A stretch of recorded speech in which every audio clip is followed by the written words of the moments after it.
दो क्वेश्चंस आपके रह गए थे, फोर्थ और फिफ्थ पार्ट। फोर्थ पार्ट में आपसे सिंप्लीफाई करने के लिए कहा गया था। तो देखिए इसका सबसे हार्डेस्ट पार्ट जो फोर्थ का फिफ्थ पार्ट है वो मैं आपको बता रहा हूँ।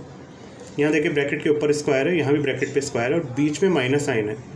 अगर बीच में माइनस हो तो यहाँ एक identity A square minus B square use हो सकती है। इस पूरे ब्रैकेट को एक साथ हम ए मान सकते हैं। पूरे ब्रैकेट को ए माने तो ब्रैकेट ए पे स्क्वायर माइनस, और इस पूरे ब्रैकेट को बी माने तो बी पे स्क्वायर। तो ए स्क्वायर माइनस बी स्क्वायर वाली सिचुएशन बन रही है। ये पूरा ब्रैकेट ए है और ये पूरा ब्रैकेट बी है, तो ए plus B A minus B. क्योंकि ए और बी में ऑलरेडी स्मॉल ब्रैकेट्स हैं तो हम बाहर बड़ा ब्रैकेट यूज़ करेंगे, बिग ब्रैकेट लगाएंगे। तो देखिए हमने ये ए पूरा प्लस और ये पूरा बी, ये पूरा ए और ये पूरा बी। इसी तरह ये ए, ये माइनस का साइन और ये बी बिग ब्रैकेट के अंदर लिख दिए, क्योंकि ए और बी में ऑलरेडी स्मॉल ब्रैकेट से, इसलिए बाहर वाला ब्रैकेट हमें चेंज करना पड़ा। इसके बाद देखिए ये ब्रैकेट ओपन कर देंगे, तो यहाँ प्लस का साइन है इसलिए यहाँ तो कोई इफेक्ट पड़ेगा नहीं, तो ये तो स्मॉल ब्रैकेट में लिख दिया हमने सारे ब्रैकेट ओपन करके। लेकिन क्योंकि यहाँ माइनस का साइन है तो ये इस साइन पे इफेक्ट पड़ेगा, माइनस माइनस प्लस हो जाएगा। बाकी और कोई चेंज नहीं है, सभी ओपन कर दिए ब्रैकेट्स हमने। नेक्स्ट है 2.5p और 1.5p दोनों पॉजिटिव हैं, 4p हो गया। 1.5q और 2.5q ये दोनों नेगेटिव हैं तो ये भी ऐड होंगे, लेकिन साइन माइनस का ही रहेगा। तो 2.5 और 1.5 ये भी 4q हो गया।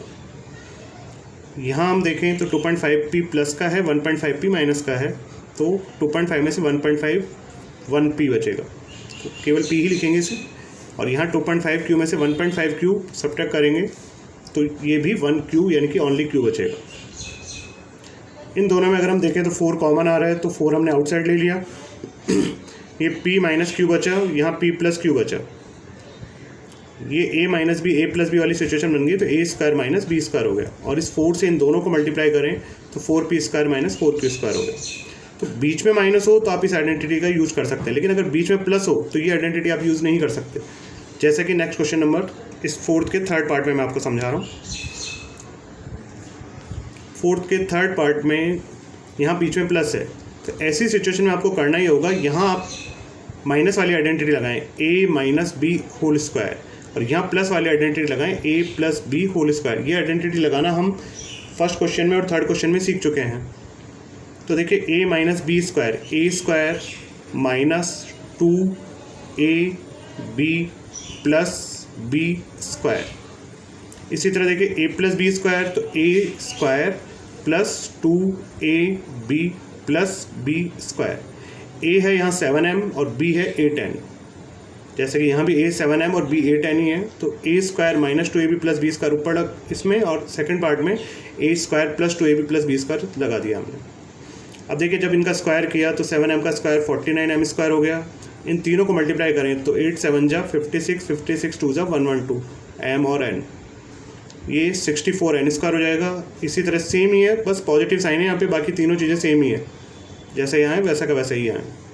तो ये पॉजिटिव 112 mn इस नेगेटिव 112 mn को काट देगा। 49m स्क्वायर पॉजिटिव और 49m स्क्वायर पॉजिटिव, दोनों मिलकर हो गए 98m स्क्वायर। इसी तरह देखिए 64n स्क्वायर 64n स्क्वायर, ये हो गए 128n स्क्वायर।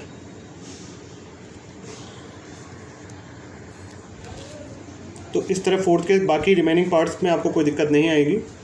फिफ्थ क्वेश्चन में आपको शो करना है, प्रूव करना है कि लेफ्ट हैंड साइड और राइट हैंड साइड इक्वल है। तो क्वेश्चन नंबर फिफ्थ का सेकंड पार्ट मैं आपको करके दिखा रहा हूँ। इस सेकंड पार्ट से फोर्थ के कुछ पार्ट्स और आप देखेंगे तो वो भी आपको क्लियर हो जाएंगे, जिनमें केवल इसी पे स्क्वायर लगा है और ये एक्स्ट्रा में लिखा हुआ है। ऐसे कुछ पार्ट फोर्थ में हैं आपके 6 और 7 पार्ट, जिन्हें आप ट्राई कर सकते हैं। तो देखिए इससे क्लियर करने की कोशिश करेंगे उनको। यहाँ a माइनस बी स्क्वायर, तो a square minus 2ab plus B square लगा दिया, और ये एज इट इज़ चल रहा है। तो 9p स्क्वायर 81p स्क्वायर हो गया। इन तीनों को मल्टीप्लाई करें तो 5 2 ज़ा 10, 10 9 ज़ा 90p एंड q, और 5q का स्क्वायर 25q स्क्वायर हो गया, ये एज इट इज़ चल ही रहा है। 180pq 90pq, ये पॉजिटिव है ये नेगेटिव है, तो प्लस 90pq रिमेनिंग बचा। तो ये लेफ्ट हैंड साइड कंप्लीट हो गई। अब राइट हैंड साइड को देखें। राइट हैंड साइड में 9p प्लस 5q स्क्वायर, तो इसमें a प्लस बी स्क्वायर वाले आइडेंटिटी यूज़ कर लें। a की जगह 9p, b की जगह 5q, तो a square plus 2ab plus b square, तो 9p का स्क्वायर 81p स्क्वायर प्लस 2 9 जा 18, 18 5 जा 90pq, 5q का स्क्वायर 25q स्क्वायर। तो यहाँ देखिए जो लेफ़्ट में आया था सेम वही राइट में आ गया। तो इस तरह से left hand side right hand side के इक्वल आ गई और ये आपका प्रूव हो गया सेकंड पार्ट। तो इस फिफ्थ के सेकंड पार्ट के आधार पे आप फोर्थ का 6 और 7 क्वेश्चन भी इजीली कर पाएंगे। और फिफ्थ पार्ट लास्ट पार्ट जो है एक बार इसे देख लें। यहाँ a minus B A plus B दोनों ब्रैकेट मल्टीप्लाई में हैं, तो ये a square minus B square बन जाएगा। b minus C B plus C multiply में है, ये b square minus C square बन जाएगा। c minus A C plus A multiply में है, ये c square minus A square बन जाएगा। सभी में a plus B A minus B वाली आइडेंटिटी लग गई, तो a square minus B square वाला फॉर्मूला इन तीनों जगह यूज़ हो गया। बस यहाँ b और c थे तो b square minus C square बन गया, यहाँ c और a था तो c square minus A square बन गया। तो हम देख रहे हैं, देखिए पॉजिटिव a स्क्वायर से नेगेटिव a स्क्वायर, इधर पॉजिटिव b स्क्वायर से नेगेटिव b स्क्वायर और पॉजिटिव c स्क्वायर से नेगेटिव c स्क्वायर कट गए, तो फाइनली 0 बचा और यही राइट हैंड साइड है। तो फिफ्थ के रिमेनिंग पार्ट्स आप आसानी से कर सकते हैं। फोर्थ के जो क्वेश्चंस हमने किए हैं वो भी आपको इसमें फ़ायदा देंगे।